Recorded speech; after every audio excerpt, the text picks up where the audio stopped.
This is Lance Smith with LD Smith Plumbing again here in Indianapolis, just doing another job site video.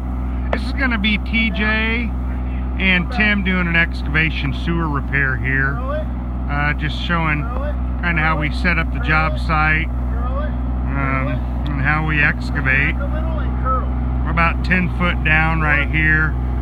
You always want to have a spotter when you're doing your excavation, just to look for anything that might not be marked.